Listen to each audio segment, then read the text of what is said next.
Innovation Unplugged from the Alabama Community College System's Innovation Center takes you inside Alabama's workforce development. Join us for enlightening conversations with community leaders and industry experts showcasing experiences, addressing key issues, and celebrating successes in the workforce initiatives across the state. Hey, welcome back to another episode of Innovation Unplugged. This one is going to look a little different. I'm Houston Blackwood, Workforce Director for the ACCS Innovation Center. I'm excited about this one. We went down to Bishop State out of the studio, and we recorded conversations with Thomas Prater, Brad Wallace, James Williams, and one of their students, Quintez Finch. And so I think you're going to enjoy the authentic stories that come from this. It's going to look and sound a little different. We're trying to get on site and be in with our people who are doing the thing every day. But we're gonna run this thing out, and I think you're going to enjoy how all this looks. But first, we're going to jump into a conversation with Thomas Prater and Brad Wallace, and really discover how their relationship started, and then how talent recognized talent, and then moved into the future of Bishop State CDL driver training. Yeah, so basically I was driving my racing hauler all over the United States, probably around 2011, 2012, around there. Back before anyone really knew that you had to have a CDL to drive, personal stuff. And got pulled over in Kentucky, no CDL, no logbook, no physical, no anything. Luckily, there was some state trooper that came out, knew who I was, let me go. Failure, just with one ticket, failure to stop at the weigh station. Could have been really bad. So he basically told me, don't come through here again until you get your CDL. So obviously I contacted Bishop State, and Mr. Brad answered, and he actually tested me for my CDL about 2012. Which he did miserably in the beginning. Yeah, was not a good back because at the time I was driving a dually with a gooseneck. So I go to Bishop State, and he's like, here's the keys. Go hook up to one of those trailers. I'm like, okay, let's try it out. With the kingpin? Yeah, with a kingpin. And I'm like, okay, let's try it out. So a long story to short, the whole time I was giving the road test, I kept looking over at him, and he was just shaking his head the whole time. I actually think I failed once, maybe twice. So what he did was he messed it up considerably bad, and because he didn't know. But we stopped the test. I did like a 15-minute class with him, and he's the only guy I've ever seen that are teaching for 37, 38 years that I told him one time what to do, and we went right back up and did it, and he did it perfectly. So he's very talented, but some of his background driving race cars helped him out. But I was very impressed at how fast he picked up what I asked him to do, and then he passed the test. Yeah, kept racing for a while, and then actually texted. Him and his dad came to Talladega. We invited him to Talladega one year, and they came and we became friends, and we talked pretty regularly. And one night I said, hey, is there anything that I can do with my CDL part-time? And he says, well, why don't you come teach over here? So I was part-time teaching the night class, and then it turned into I started the weekend program. Roma got so big, we had to bring on another instructor, and I think that was 2018, 2019. And so then started the weekend program, did that for about 4 or 5 years, maybe less than that. And now I teach during the week, Monday through Thursday. And the whole time we doing all this, he's recruited me to be his pit guy. So I worked it on the race cars during the week in the afternoons after class. And then when he goes to the races, I travel with him, be on the pit crew.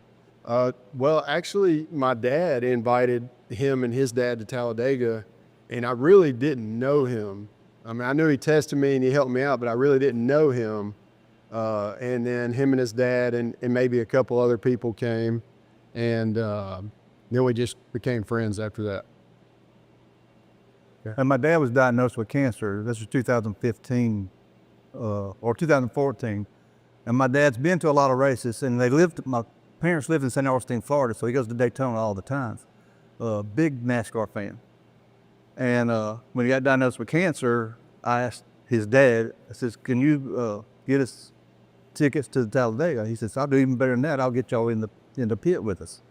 And it was my last year my dad lived, and he got to see Talladega. He's never been to Talladega. It was the best day ever for him.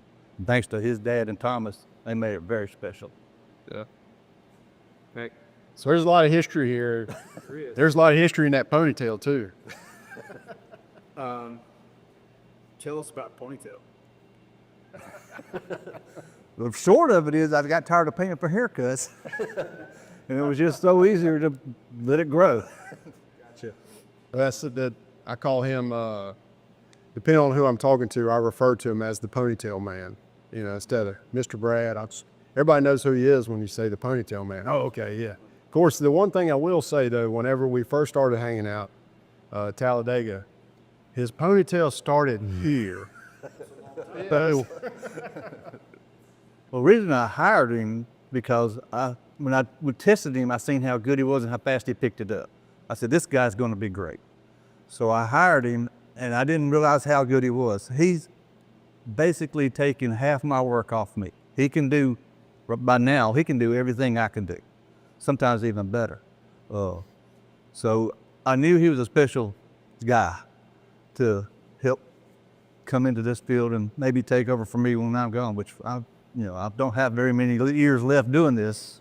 I enjoy it, and as long as I still enjoy it, I'll still do it. But there's going to be one day I got to go, and I've built this program from nothing to what it is now, and I take pride in that, and I want to see somebody take it over after me, and I can see that in him. And that's why I hired him. yeah, and the biggest thing that I've learned from Mr. Brad over these years is that he does everything for the benefit of the students. If it's not going to help the students in any way, we don't do it. There may be some wild ideas that he has sometimes and some crazy stuff that he makes us do, but he always has the school and the students first in everything he does. All right, that was a great chat with Brad and Thomas, Tomus, if you will. That's a really funny story about how he got that name in NASCAR. But next conversation is with me and James Williams, and James just really pours into his students, and I fell in love with his passion for his students. So I think you're going to enjoy where he comes from and how he really describes his approach to driver training. Check this out. We've known each other a long time, and I've always been impressed by your desire to do more for the students, to add into them, right? To pour into what their experience is. So give me a background about how you got to Bishop State CDL and why you bring that fire to these kids' lives. Mainly because I started out in the Mobile County public school system. I was mainly special education, special needs. I ended up getting my master's degree in special education at Alabama State. So when I transitioned to adult ed, it was a good move because it helped me be able to focus on how to help the students that needed help to build them up to where they needed, to make sure I can meet their potential. So you have your master's already, or are you getting it now? I have a master's degree in special education. Gotcha. So how did you transition from all of that? Because in special ed is a lot of things. Like, when I was a kid, there were in the 80s, 90s, special ed had a different connotation than it does now. And there's so many things, which really just means like you've got to differentiate, So how do you do that for your students? How do you take that differentiation idea from adult ed in general into the CDL instruction? Mainly use the different ways to learn, hands-on, by listening, and just make sure they understand what the process is, and then mainly to do with hands-on with truck driving. How did you get from adult ed into the truck driving? Was it at the same time? No, I've been at Bishop State since 2006 in the adult ed program, mainly just adult basic education instructor. In 2019, because the CDL program started doing the CDL-B course inside of adult ed, because I had a CDL the whole time. They said, well, Mr. Williams, we're going to send you to CDL school so you can become a third-party examiner, and it ended up being a blessing. Well, that's how we met a long time ago, working with adult ed and trying to figure out how at Bishop, adult ed and workforce and CDL are kind of three different divisions. It's the only place in the state like that. So when the Innovation Center started, I was trying to sort out how it was going to work at every campus. And then I got here and y'all had these three different divisions. I'm like, what in the world? Like I've never seen this before, but it was so good because each division had this huge impact, important, and you get that central middle. When we met, we started talking, and I could see then that you wanted to add all kinds of stuff to the students' credentials when they were done. So tell us about just some of those things that you do and why you keep pouring into it. Well, because we have the ACE online course and the MAPS. ACE is Alabama Certified Employee, and MAPS is Mobilizing Alabama Pathways. Because we utilize those online resources, that makes it a little bit easier for me as a classroom instructor because I'm able to use that as an additional tool to make sure going into the workforce that they, because I always let them know you're going into the job overqualified. Because you have not just the classroom instruction, you got online, instructions that help you be able to do better in today's workforce. And so when we move on to forklift CDL, I already know that students are able to complete tasks. So how many students have you had that have gone through the CDL and gone through forklift and gone and used both in a job? I've had maybe up to somewhere between 40 to 50 students that's went on it, mainly just do it. Most of CDL and forklift. We want to have more students that we can verify that got jobs. Yeah. But we've had more CDL students to CDLB through the adult ed program move on to get jobs. Like Finch was the very first one. Yeah. Quintez Finch, when I call him my number one soldier. Well, we're going to talk to him too in a minute, which is a story all in itself. And we've told that story 1,000 times and not been able to capture it in a real conversation. Hearing the story about how Brad and Thomas got connected, and just seeing that dynamic, and they saw quality. Brad saw quality, and Brad saw the next generation, right? He saw the successor, and then for his Class A. So as you look forward to like what's next for you, like what's the next thing you're going to do for this program to bring it from where it was moving forward? So when you walk away one day, it's way better than it was when you started. Well, I definitely depend on Brad. I follow his leadership to the T. He's a special person at the CDL campus. He is well known across the state. When we go do to be able to be certified. Oh yeah. In Montgomery, normally go to Trenton every year to recertify. But that's when I know that Brad got my back, and he always gives me the best advice as far as what to do, how to do it, and then also gives me the leverage, to do it the way I need to get it done. Yeah, the freedom and the flexibility. Yeah. So you showed me a while back a plan you have for forklift, and so the ACE, the MAPS, the forklift, the OSHA, you had OSHA in there too, and the Class B CDL. What's next? What other crazy flavor are you going to add to this recipe? I eventually did skid steer earlier this year. I want to add on bulldozer and excavator. Yeah. And asphalt, I think, is something that we'll be able to do here at Bishop State through workforce development. And then I want to be able to, if possible, offer that at the CDL campus. Mainly forklift is I know something that I can do.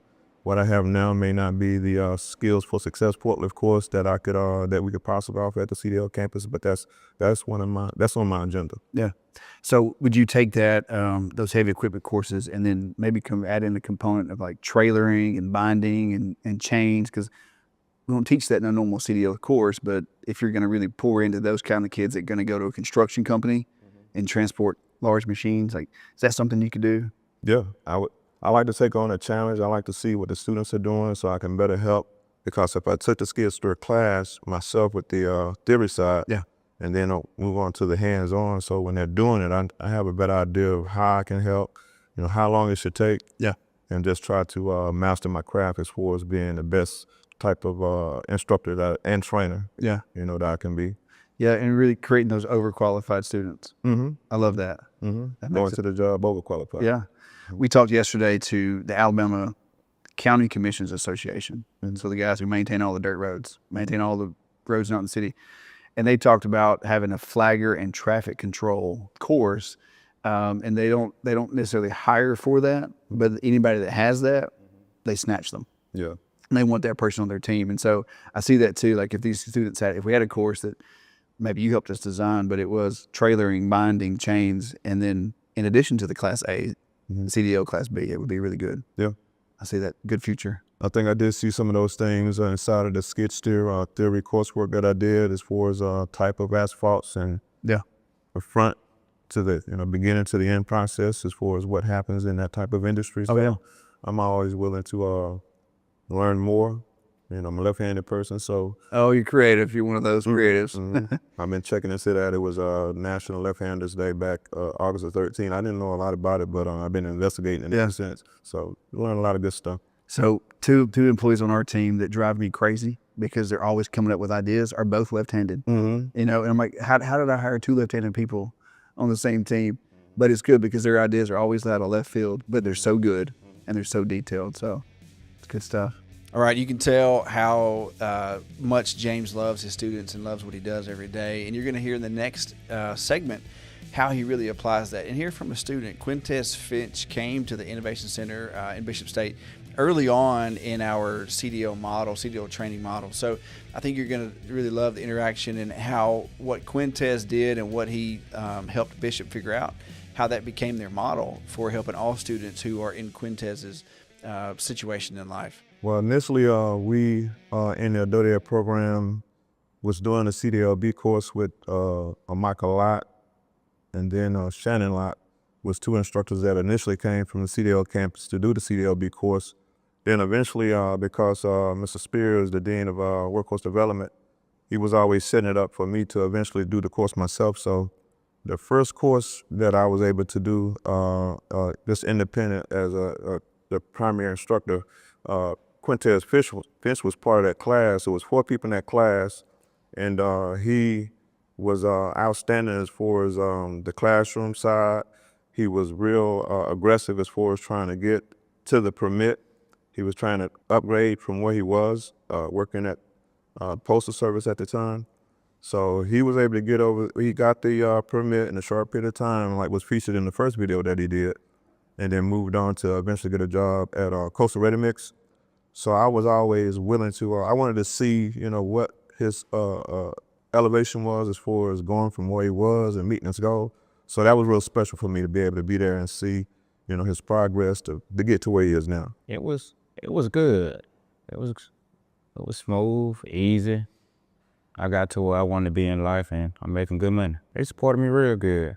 They knew what I wanted, and I was aggressive, and they stood by me. I was nervous, but I think we drove one day. I was nervous my first time, doing it behind the wheel, and I kind of broke in and started driving like a regular car. When I finished the skill test, I was ready to get a job. I was motivated to get a job. I try to make known that between Florida and Louisiana, you're gonna be able to do well in the CDL truck driving industry because of what's going on down here. Brad has helped me out with that a lot as far as being able to kind of see into the future with the Mobile River Bridge and Bayway project, especially with CDLB, because we just know that there's gonna be a lot of dump trucks, there's gonna be a lot of cement mixers associated with that bridge project.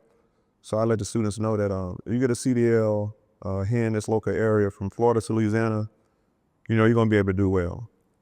Finch and I, we started out, we talked about $20 an hour is what a student is worth with just a permit.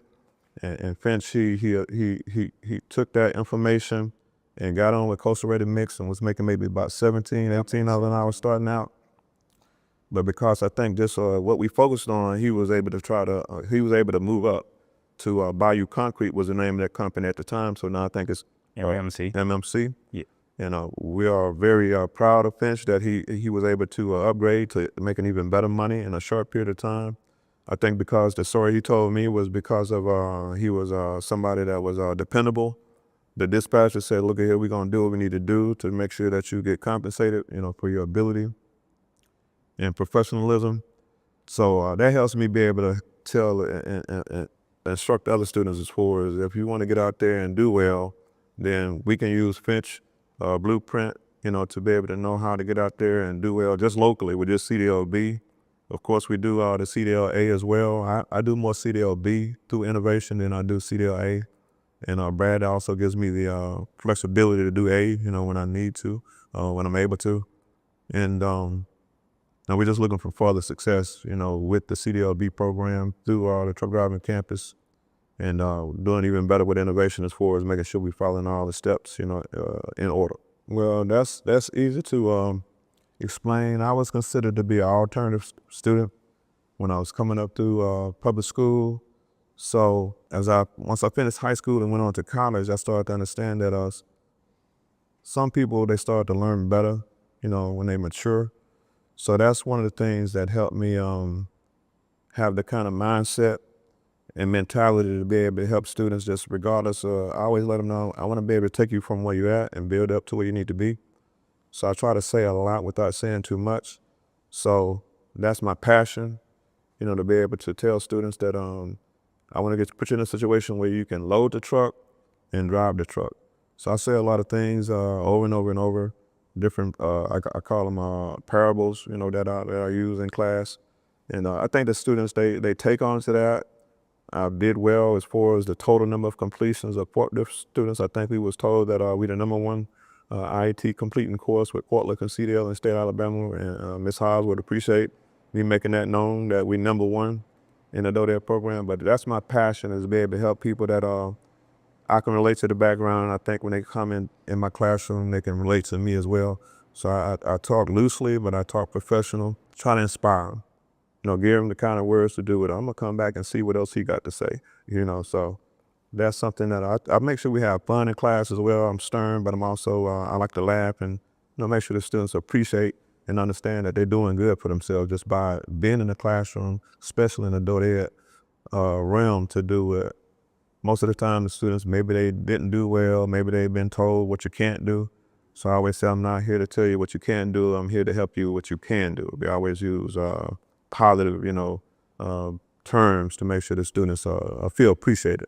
The reason I knew I needed something better, I was doing a lot of warehouse jobs. I got a lot of warehouse experience, but they were just, you know, working the crap out of me, and I wasn't really seeing no money.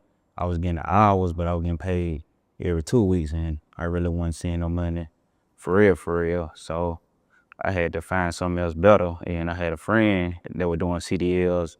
They kept telling me to get my CDLs and stuff. So that when I called Bishop State, and they told me I was approved and I could do the program. And that when I did your program and met Mr. William, and I was just motivated and hungry, and I knew I had to do better for my kids and, you know, what I need to do. It got a little better. I started seeing my kids more. I get up in the morning, probably help them get ready for school and go to work. And sometimes, you know, I was able to do stuff with them, get off at decent times, stuff like that. But now that I work for Bayou Concrete, my schedule a little better now. It's a crazy schedule because I don't have no set schedule. So like, we do a lot of big jobs. So sometimes I get up at 12, 1, 2, work 12 or 13 hours a day and stuff like that. But I'm able to see them in the afternoon and stuff like that. So I have my whole day. You referred quite a few students to the DODER program. Yeah, I have. And I went through your program. There's many of them that worked at the Walmart distribution center here, and at least 5 or 10 students Pinch has referred to the DODER program to do forklift and CDL, and I know at least 5 or 10 I can think of right away that moved on and got the CDL as well through Quintez Pinch. Yeah, and there's I think 3 that went through Brad program work with me right now. Nah, I just be trying to, you know, when I go out there and visit Brad, I be trying to, you know, motivate them that they don't have to go out there on the road to make good money. You can stay home, make good money with a Class B. You know, a lot of people think Class A is a lot of money, but you can make good money doing Class B. Mainly job well done through the DODER program with assistant students with getting a GED. It's primarily what I started out doing from 2006 all the way up to 2019.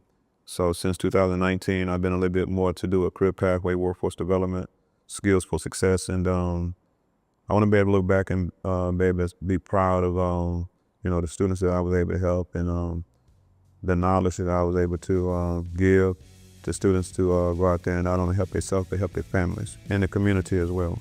So all those conversations with those guys are phenomenal, and I think if you're really paying attention, you hear that they're all passionate about what they do, and it's not just a job, it's a way of life, and they want to coach their students on what that way looks like in the professional sense. So we wrapped this whole episode up really talking to Bradley about the why and where we started and where we are now. And I would say that this whole thing is about relationships, and I couldn't be more proud of where we've come with Bishop State CDL, and how that relationship has evolved since we came to be. It's a beautiful testimony to not giving up on each other, trusting the process, and then just just loving on each other a little bit and making sure that the whole system is a system and not just two different entities working beside each other.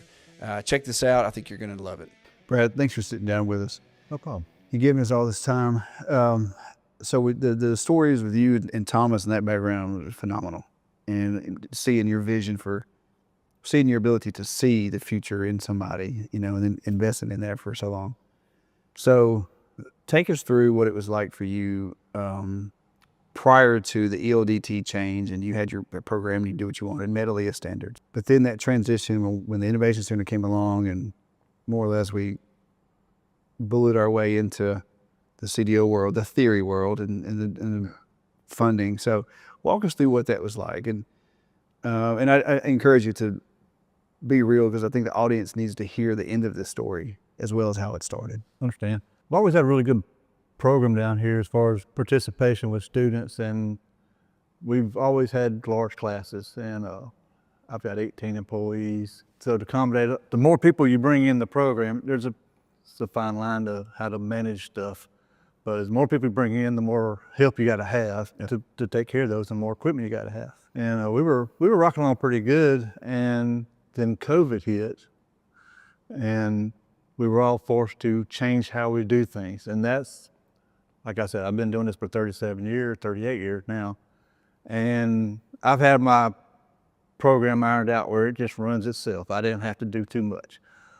Just take care of the business, manage the trucks, and I kind of run it like a business. And COVID hit and just threw a monkey wrench in everything. We had to go online.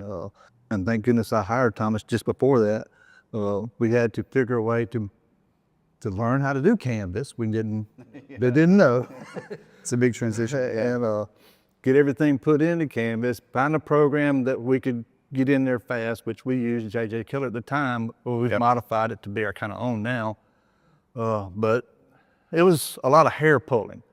And all that fight to get all that done, and then the Innovation Center announced, or the ACCS announced the Innovation Center, and that they were going to start CDL. And we went to this meeting in Montgomery with you, and first time I met you, and at that time I didn't like you. No, I remember that meeting, and there was you and one other college, maybe two others, like very upset with us, and I understood it at the time, but like I had just quit a job and was taking that on, and I was like, well, I got to make this work, and I don't know. But we upset the apple cart pretty heavily, and I understood that at the time, but I didn't realize the mistake we had made, really how we did it. But walk us through that. So we had those conversations, and we had that meeting, and we were trying to figure that out. And what was that like for you? Yeah. At the time, I was really ticked off. I paid attention to the presentations you did, and listened to everybody talk, and I could see how this could work. I was going to have to do some juggling with it and modifying it, but I could see there was potential in it, and it could help students. And that's one of my big things is I want to put people to work. I don't want people just to take the class to get a CDL. That's okay, but I want to see people change their lives. And I've seen a lot of life change in my career. And I've seen people come from nothing, living in a tent, to being successful.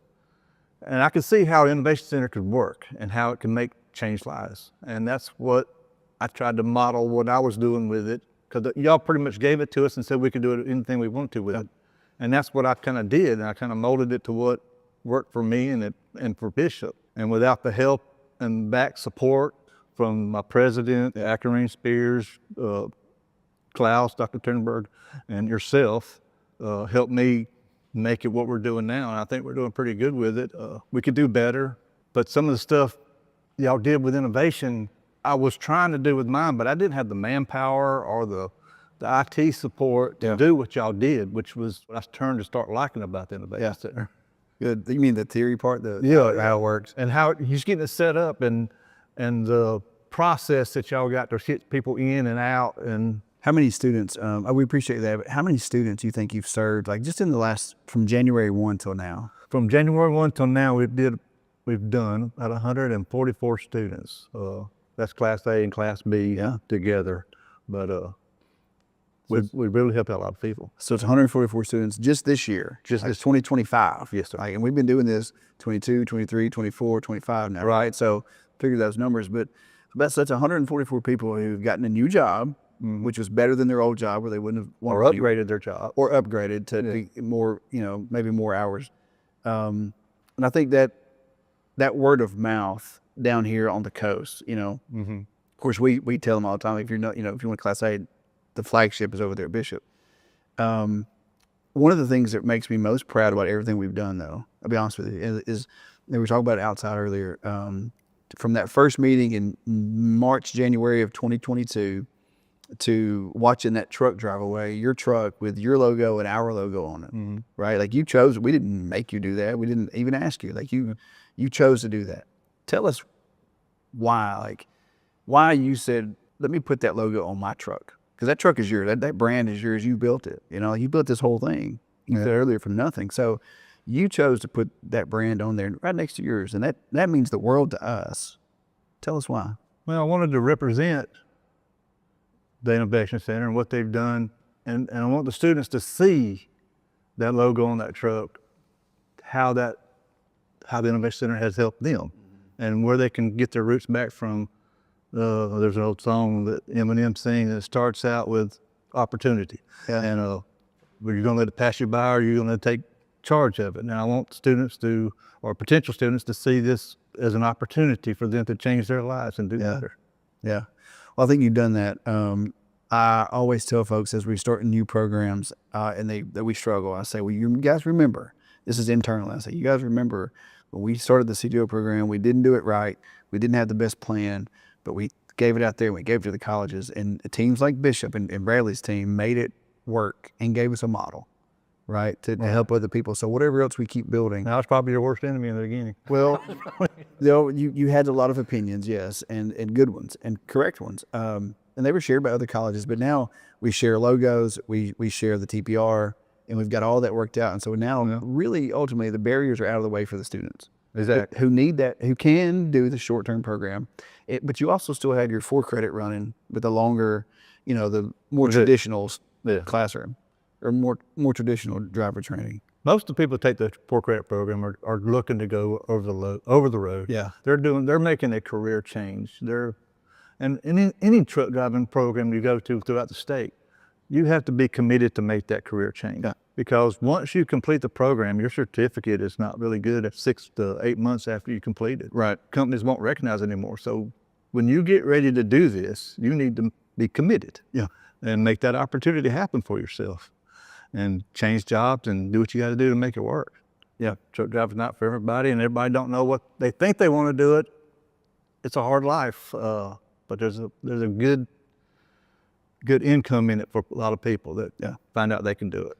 And to get, I guess, sentimental or on the side of it, like when you think about it, infrastructure or the nation's economy, productivity, whatever, just getting the stuff to my house. So I can go to the store and buy toilet paper. Like they're truckers bringing whatever we're doing. And so it's just crazy to think about that.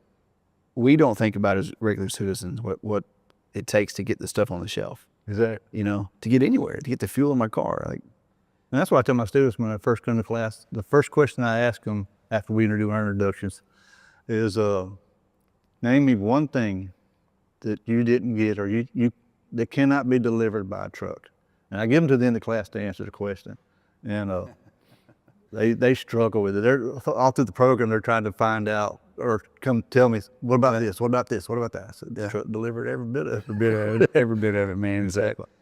That's a really cool. I'll be honest with you, Brad. Like I look around, like I got 3 years to retirement, and what am I going to be toasting to in 5 years? Out the door. But I think the relationship that we've built, but just watching you do your thing, it's been powerful for me to see that model, that consistency, a little bit of flexibility to make things work, but seeing your consistency in delivering what the students need and what it's going to make in their lives. And I just want to say I appreciate that.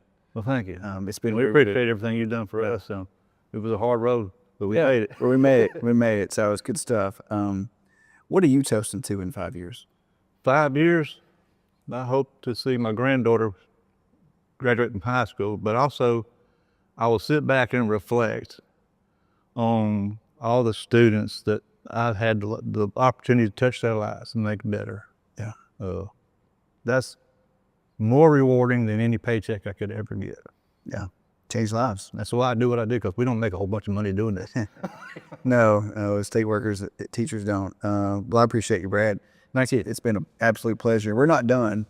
No, this is the beginning. This is just the beginning, but I appreciate everything we've done to get here. Yes, sir. All right. And I appreciate it too. Yeah, man. Thank you. Good stuff. All right, we appreciate you listening to this unique episode of Innovation Unplugged. I hope that you enjoyed the stories and the passion that they all had for what they do and the lives that were changed by their approach. So remember to like, subscribe, and share on your favorite podcast platform, and we'll catch you next time.